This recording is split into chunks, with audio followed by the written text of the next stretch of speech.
मैं नहीं चाह रहा हूं कि यूजीसी वाले टॉपिक पे मैं और वीडियो बनाऊं, लेकिन ऐसे ऐसे लोग मुंह में उंगली कर दे रहे हैं और जबरन हमें बोलना ही पड़ रहा है।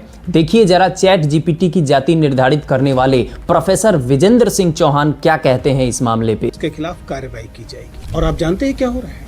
भेदभाव करने के हक के पक्ष में या भेदभाव के खिलाफ आने वाले रेगुलेशंस के खिलाफ लोग प्रतिरोध कर रहे हैं, वे इस पर आपत्ति कर रहे हैं। सच्चाई लेकिन तो प्रोफेसर साहब, सबसे पहले मैं बता दूं कि ये विरोध किसी भेदभाव के खिलाफ आए कानून के लिए नहीं हो रहा है। ये विरोध केवल इसलिए हो रहा है ताकि अगर किसी जनरल कैटेगरी वाले स्टूडेंट पे फॉल्स क्लेम हो जाता है SC ST एक्ट के तहत, या फिर वो जनरल कैटेगरी वाला स्टूडेंट निर्दोष है, तो वो अपनी निर्दोषता को साबित कर सके। इसके लिए कोई इंस्टीट्यूशन नहीं है, कोई गाइडलाइंस नहीं है। साथ ही साथ अगर कोई फॉल्स SC ST एक्ट के तहत कंप्लेन दर्ज होता है तो उस कंप्लेन करने वाले के खिलाफ पनिशमेंट के लिए भी कोई गाइडलाइंस नहीं है। पूरे देश भर में विरोध केवल इसलिए हो रहा है। दूसरी बात देखिए ये क्या कहते हैं। आंकड़े देखें तो बताते हैं कि यूजीसी खुद कह रहा है कि 118% बढ़े हैं डिस्क्रिमिनेशन की जो शिकायतें हैं वो।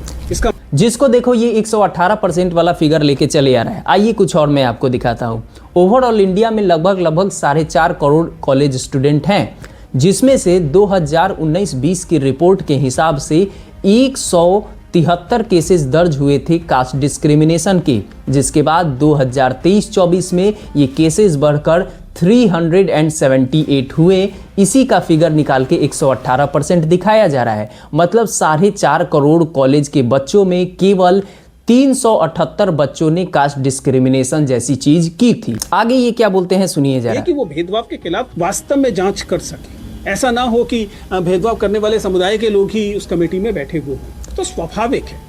ये कितनी बेतुकी छोटी और सेंसलेस बात है कि इक्विटी कमेटी होगी या फिर इक्विटी एम्बेसडर्स, उसमें गलती से भी जनरल कैटेगरी वाले नहीं आ जाने चाहिए। यहाँ तो सीधे सीधे आपने जनरल कैटेगरी वालों को राक्षस बना दिया। अच्छा एक बात बताइए, अगर एक महिला का रेप एक पुरुष करता है तो वो महिला अगर पुलिस अधिकारी को फोन लगाती है मदद के लिए, तो वहाँ पे तो फिर महिला पुलिस ही आनी चाहिए। दूसरी बात, अगर वो FIR दर्ज कराने जाती है थाने में तो वहाँ भी केवल महिला पुलिस होनी चाहिए। या फिर वो अपने मामले को SP के पास ले जाती है तो जिले का SP भी महिला ही होनी चाहिए। वो भी छोड़िए, जो सुनवाई जज करेगी वो भी महिला ही होनी चाहिए, क्योंकि पुरुष तो गिल्टी है ना। तो इस हिसाब से जितने भी पुरुष हो गए गिल्टी ही हो गए।